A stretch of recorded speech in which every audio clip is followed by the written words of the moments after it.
What's going on, guys? So I haven't made a video in a bit about my garden, so just wanted to show you a bit of the update. Mind you, we've been having this really big heat wave come through, about maybe 2 weeks of like 30 something degree weather, sometimes even closer to 40. And I have here a thermometer and it shows right now 38 degrees, as you can see. 35, 36, 37, 38. Wow. So she is hot. But let me just show you what's going on. So I put this drape over because my pumpkins, even though I don't have any pumpkins here, they are doing a little bit of a wilt dance and they are getting chewed by something. That something, I'm not sure yet. Early morning or late evening is the best time to come and check it out. Maybe some caterpillars or something. That's that. Now my poor potatoes.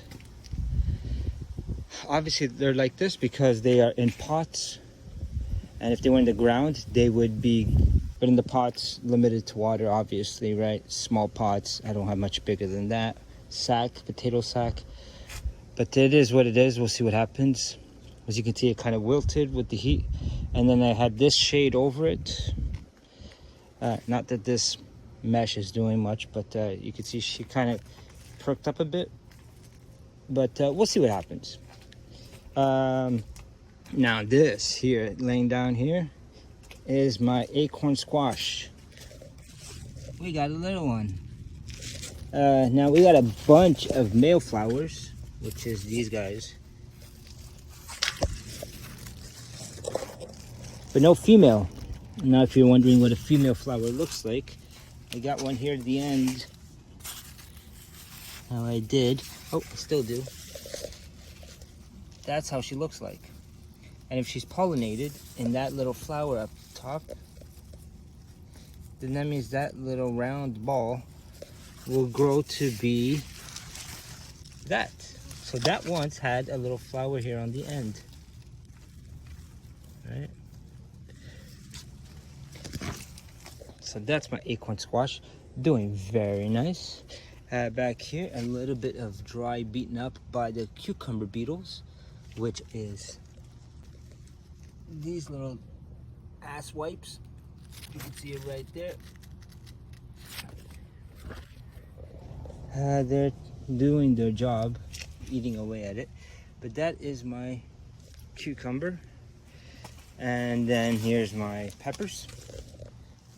I got not a single pepper. So now what I'm thinking, the problem is early morning, the fence and this tree shaded the back row, and then throughout midday they get some sun, and then after it gets shaded again by everything, including the acorn squash, and then again the tree. So they're not getting a full 8 hours because they need 6 to 8 hours of sunlight. Now these guys here, I crowded them a little too much, I know. You know what trips me out is the golden glare of these little hairs. So tomatoes are doing fantastic. So if you're wondering what these bags are, these are like onion bags. And what I do is I put the tomatoes inside for 2 reasons. One, to kind of stop the squirrels from coming around and chewing on it. All right, and 2, to kind of help the weight off the plant because she's starting to buckle. If this snaps, we're gonna have some problems. So I can't lift her up anymore because the stick I put, the bamboo stick, wasn't tall enough. So if I pull her up, she's gonna come off the end of the stick and we're gonna have a problem. So that's the way she's staying. I did a boo-boo, and the boo-boo is that you should keep one stem and no offshoots of growing tomatoes, right? So any suckers like in between here, this little guy, out. He's a sucker. Well, this side piece here was a sucker I didn't get a chance to clip off, so he grew into his own tomato plant, sort of. But I figured, you know what, for this time we'll leave it, because he's got some nice tomatoes here. Here's about 3 in this little bag, and then further up he's got another set here. And then I said, you know what, stop, snip the top, focus on those tomatoes, and that's enough. You don't have to grow anymore. And then the other side, we got 4 or 5 tomatoes inside the bag here, right? And then the same one again, another 3 tomatoes in here. Rosemary, oh, I just love picking some of that. Oh, the smell of it is phenomenal. I got some companion plants, the marigolds.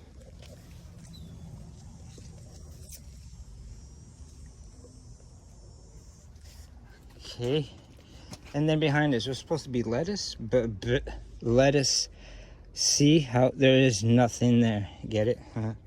Okay, now this big wall, this is my snow peas. I was gonna say green onions because I looked at the bottom, but my green onions got pulled out by the squirrels. As you can see, there's nothing there.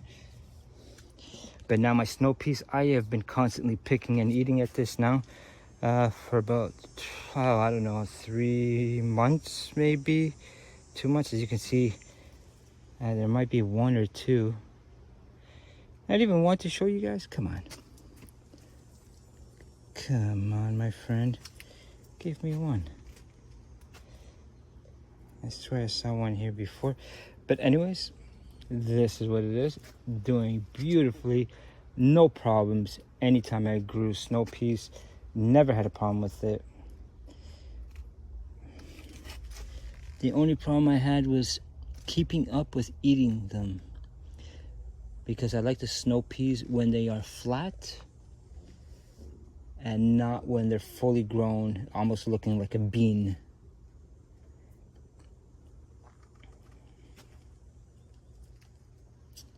And I'll show you guys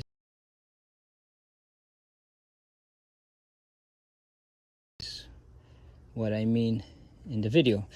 My little chocolate tomatoes, too many growing inside this cage, but it's okay. I'm not worried about it. She gets a nice breeze through here. If she starts to show any sign of being too crowded, I will trim some of those leaves off. And remember, all these little flowers here, that's what's gonna be the little tomatoes. And it's the funniest thing how that happens. So she's doing well.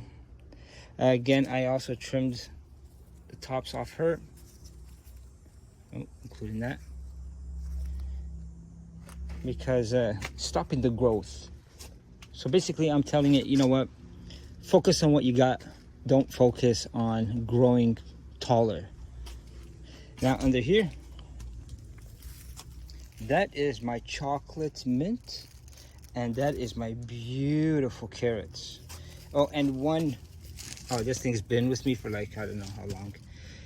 It's been in the ground since winter. It was planted, I think, last summer, spring, believe it or not. This is an Egyptian walking onion. Okay, and if you guys don't know what that is, exactly what it sounds like is it's huge right now, and it probably tastes bitter, but I just like seeing it. So what it does is it grows a flower top, and then the flower top gets so heavy it actually, let me get the shade. So picture this was a flower top here. It would get so heavy we would bend and drop, and that flower hitting the soil would seed itself, grow another onion, drop, seed itself, grow another, and then it starts to kind of walk. You know what I mean? But yeah, that.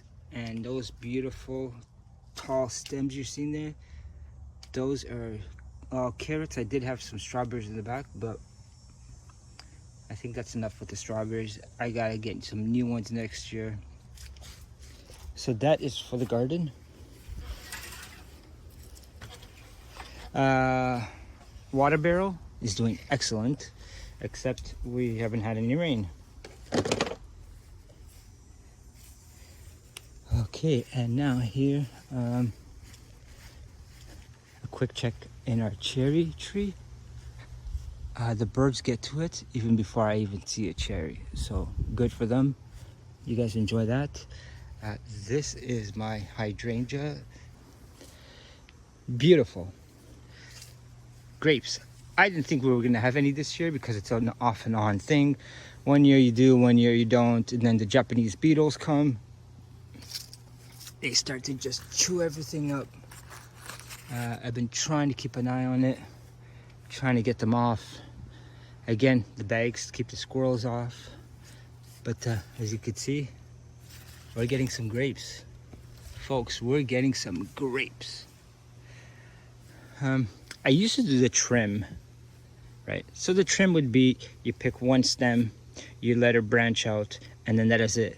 You let her do her thing, and then you cut her off at the ends, basically to tell the vine, don't grow any bigger, concentrate on the grapes.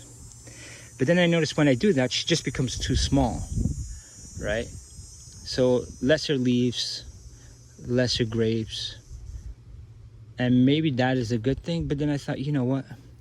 This year, I am not gonna trim her. This year, meaning last fall. I wasn't gonna trim her down and let her start to grow from where she left off. And we got her a bit, you know, she's growing all right. She took over the tree, I pulled her down. She took over to the neighbor's side. I got the neighbor to, you know, pull her back to my side. But I think because of that, letting her do her own thing and not cutting her, I'm not sure, but I think maybe that's why we have luck with all these grapes. They're not the biggest grapes, and we don't know how big these grapes are gonna be, but they are looking really good. Okay, so that's that. Apple tree, always, every 2 years, it's non-stop apples, crab apples, sort of like a tartar sour taste to it. If you do let them grow quite a bit, they do get pretty big, but they also make a mess all over the floor here. As you can see, we already have some, and the wasps come and eat it. And then me and my son will come here, grab our hockey sticks, and launch them underneath that big tree there. Just start throwing the apples underneath it, and let the animals eat whatever's underneath, and whatever they don't eat just rots and becomes sort of like fertilizer. So that's how the garden is going. Not too bad. Could do a lot of different things, but I decided to leave it as it is and hope for the best, just like everything else. Thank you for watching. Like and subscribe. It makes a difference to my channel. Please do. And I will see you guys next time.